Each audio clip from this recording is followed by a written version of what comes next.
First show cinema ಜನರ ಜೊತೆ ಕೂತ್ಕೊಂಡು ನೋಡಿದ್ರೆ ಹೇಗೆ ಅನಿಸ್ತಿದೆ? ಶೂಟ್ ಮಾಡ್ಬೇಕಾದ್ರೆ ಅನಿಸ್ತಿತ್ತು ಏನು ಮಾಡ್ತಾವ್ರೆ ಅಂತ ತುಂಬ ತಲೆ ಕೆಡ್ತಿತ್ತು ನಮಗೆ. ಯಾಕಂದರೆ ಕಸದಿಂದ ರಸ ಮಾಡ್ತಾರೆ ಅಂತ ನಿಜವಾಗ್ಲೂ ಈ ಸಿನಿಮಾ ನೋಡಿದವ್ರಿಗೆ ಅರ್ಥ ಆಗ್ಬಿಡುತ್ತೆ. ಝೀರೋಯಿಂದ ಸಿನಿಮಾನ ಶುರು ಮಾಡಿ ನಿಜವಾಗ್ಲೂ ಹೇಳಬೇಕು ಝೀರೋ ಪಕ್ಕದಲ್ಲಿ ಒಂದು ಹಾಕ್ಬೋದು, ಅಂದರೆ ನಂಬರ್ 1 ಅಂತ ಹೇಳಿ ಹಾಕ್ಬೋದು. ಹೊಸ ಹೀರೋ ಅಂತ ಹೇಳೋಕ್ಕೆ ಆಗಲ್ಲ, ಯಾಕಂದರೆ ಅದ್ಭುತವಾಗಿ ಆ್ಯಕ್ಟ್ ಮಾಡಿದ್ದಾರೆ. ಜೊತೆಗೆ DOP ಕೀರ್ತಿ ಸರ್ ಅವರು ಸೂಪರ್. ನಿಜವಾಗ್ಲೂ ಅವರು ಲೊಕೇಶನ್ ಆಗಿರೋದು, ಫ್ರೇಮಿಂಗ್ ತೋರಿಸೋದಾಗಿರೋದು ಅದ್ಭುತವಾಗಿ ತೋರಿಸಿದ್ದಾರೆ. ಇನ್ನು ಕತೆ ನಮ್ಮ ಗಂಗಾಧರ್ ಅವರು ಅಷ್ಟೇ ಚೆನ್ನಾಗಿ ನೋಡಿದ್ದಾರೆ. ಪ್ರೊಡ್ಯೂಸರ್ ಬಗ್ಗೆ ಹೇಳಬೇಕು ಅಂದರೆ ಏನು ಅವ್ರ ಕೈಲಾಗುತ್ತೆ ಅದನ್ನು ಒಂದು ಫಸ್ಟ್ ಪ್ರಯತ್ನ, ಯಾವತ್ತೂ ಅಷ್ಟೇ ಫಸ್ಟ್ ಪ್ರಯತ್ನದಲ್ಲಿ ತುಂಬ ಏನೋ ದುಡ್ಡು ಹಾಕ್ಬಿಟ್ಟು ಲಾಸ್ ಮಾಡ್ಕೊಳ್ಳೋದಲ್ಲ. ಎಷ್ಟಾಗುತ್ತೋ ಆ ಕತೆಗೆ ಏನು ಬೇಕೋ ಅಷ್ಟು ಖರ್ಚು ಮಾಡಿ ನಿಜವಾಗ್ಲೂ ಒಂದು ಒಳ್ಳೆ ಔಟ್ಪುಟನ್ನು ತಂದಿದ್ದಾರೆ ಸಿನಿಮಾಗೆ. ಬ್ಯಾಕ್ಗ್ರೌಂಡ್ ಮ್ಯೂಸಿಕ್ ಬಗ್ಗೆ ಹೇಳಲೇಬೇಕು. ನಿಜವಾಗ್ಲೂ ಮ್ಯೂಸಿಕ್ ಸಖತ್ತಾಗಿ ಮಾಡಿದ್ದಾರೆ.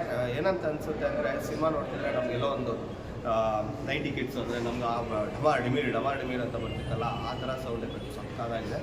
ನಮ್ಗೆ ತುಂಬ ಖುಷಿಯಾಗಿದೆ ಏನಂದರೆ ಒಂದು ಹೊಸ ಟೀಮು ಇಷ್ಟು ಅದ್ಭುತವಾಗಿ ಮಾಡ್ಬೋದಾ ಅನ್ನೋದು ನನಗೂ ಡೌಟ್ ಇತ್ತು ಸಿನಿಮಾ ಮಾಡ್ಬೇಕಾದ್ರೆ ಶುರು ಮಾಡಿದಾಗ. ಬಟ್ ಸಿನಿಮಾ ಔಟ್ಪುಟ್ ನೋಡಿದ್ಮೇಲೆ ನಮಗೆ ನಿಜವಾಗ್ಲೂ ಪ್ರಾಮಿಸಿಂಗ್ ಅನಿಸ್ಬಿಡ್ತು. ಸೊ ಇವ್ರು ಬರೋ ನೆಕ್ಸ್ಟ್ ಪ್ರಾಜೆಕ್ಟ್ಗೆ ತುಂಬ ಒಳ್ಳೆಯದಾಗಲಿ. ತುಂಬ ಚೆನ್ನಾಗಾಗಿದೆ ಸಿನಿಮಾ. ಆಲ್ ದ ಬೆಸ್ಟ್ ರವಿ ಅವರೇ. Okay, thank you.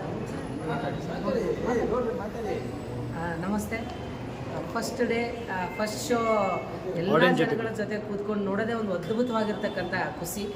ನಮ್ಮನ್ನು ನಾವು ದೊಡ್ಡ ಸ್ಕ್ರೀನಲ್ಲಿ ನೋಡ್ಕೊಳ್ಳೋದಕ್ಕಿಂತ ಪುಣ್ಯ ಬೇರೊಂದಿಲ್ಲ ಅಂದ್ಕೊಳ್ತೀನಿ. ಕಿರಿಕ್ ಸಿನಿಮಾ ಇಡೀ ರಾಜ್ಯದಾದ್ಯಂತ ಬಿಡುಗಡೆಯಾಗಿದೆ. ಗಂಗಾಧರ್ ಅವರು ಡೈರೆಕ್ಷನ್ನು, ರೆಕಾರ್ಡಿಂಗು, ಮ್ಯೂಸಿಕ್ಕು, ಬ್ಯಾಕ್ಗ್ರೌಂಡು ತುಂಬ ಚೆನ್ನಾಗಿದೆ. ಒಳ್ಳೆ ಕತೆ ಇಟ್ಕೊಂಡು ಸ್ಟ್ರಾಂಗ್ ಟೆಕ್ನಿಕಲ್ ಟೀಮು ಇದರಲ್ಲಿ ವರ್ಕ್ ಮಾಡಿದೆ. ನಿಜವಾಗ್ಲೂ ಖುಷಿಯಾಗುತ್ತೆ. ಇದರಲ್ಲಿ ನಾನು ಒಂದು ಪುಟ್ಟ ಪಾತ್ರ ಮಾಡಿದ್ದೀನಿ ಅಂತ.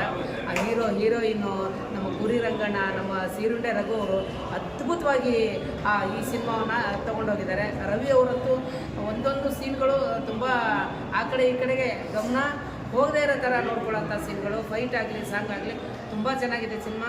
ಎಲ್ಲರೂ ಬಂದು ಸಿನಿಮಾನ ನೋಡಿ ನಮ್ಮ ಟೀಮ್ಗೆ ಹಾರೈಸಿ. ನಮಸ್ಕಾರ. ಓಕೆ ಅಣ್ಣ. ಎಲ್ರಿಗೂ ನಮಸ್ಕಾರ.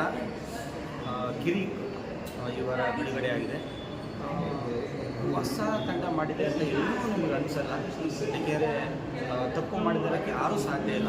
ಒಂದು ಕಡೆ ತಪ್ಪುಗಳಿರ್ತವೆ, ಅದನ್ನು ಜನಗಳು ಗೊತ್ತಾಗದಿರೋ ಥರ ಒಳ್ಳೆ ಸಿನಿಮಾನ ತೋರಿಸ್ಕೊಟ್ಟಿದ್ದಾರೆ. ಇಡೀ ತಂಡ ಫಸ್ಟ್ ಸಿನಿಮಾ ಇದು ಆ್ಯಕ್ಚುಲಿ ಹೊಸ ಪ್ರಯತ್ನ.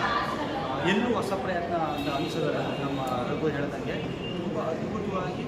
ಆಮೇಲೆ ನಮ್ಮ ಇವರೆಲ್ಲ ನಮ್ಮ ರಘು ಸದಾನಂದಾಗಿರ್ಬೋದು, ನಿಮಗೆ ಕಾಮಿಡಿ ಕಚಗುಳಿ ಕೊಡೋದಕ್ಕೆ ಎಲ್ಲೂ ಬೋರ್ ಆಗಲ್ಲ. ಆ ರೀತಿ ಸಿನಿಮಾನ ತಗೊಂಡಿದ್ದಾರೆ ನಮ್ಮ ಡೈರೆಕ್ಟರ್ ಗಂಗಾಧರ್ ಅವರು. ಹಾಗೆ ನಮ್ಮ ರವಿ ಶೆಟ್ಟಿ ಅವರು ಕೂಡ ಎಲ್ಲೂ ಇದು ಮೊದಲನೇ ಸಿನಿಮಾ ಅಂತ ಅನಿಸಲ್ಲ, ಅಷ್ಟರ ಮಟ್ಟಿಗೆ ಅಭಿನಯ ಮಾಡಿದ್ದಾರೆ. ನಮ್ಮ ನಾಗರಾಜ್ ಅವರಿಗೆ ಹಾಗೆ ಹರೀಶ್ ಅವರಿಗೆ ತುಂಬ ಒಳ್ಳೆಯದಾಗಲಿ. ಬ್ಯಾಕ್ಗ್ರೌಂಡ್ ಮ್ಯೂಸಿಕ್ಕು ಅಷ್ಟೇ, ನಮ್ಮ ಕ್ಯಾಮ್ರಾ ವರ್ಕು ಅಷ್ಟೇ, ಎಲ್ಲ ತುಂಬ ಚೆನ್ನಾಗಿ ಬಂದಿದೆ. ಈಗ ನಿಮ್ಗಳ ಕೆಲಸ ದಯಮಾಡಿ ಹತ್ತಿರದ ಥಿಯೇಟ್ರ್ಗಳಿಗೆ ಬಂದು ಸಿನಿಮಾ ನೋಡೋದ್ರ ಮುಖಾಂತರ ದಯಮಾಡಿ ನೀವು ಆಶೀರ್ವಾದ ಮಾಡಬೇಕು ಅಂತ ಕೇಳ್ಕೊತೀನಿ. ಕಿರಿಕ್ ಇಡೀ ತಂಡಕ್ಕೆ ಒಳ್ಳೆಯದಾಗಲಿ. Thank you.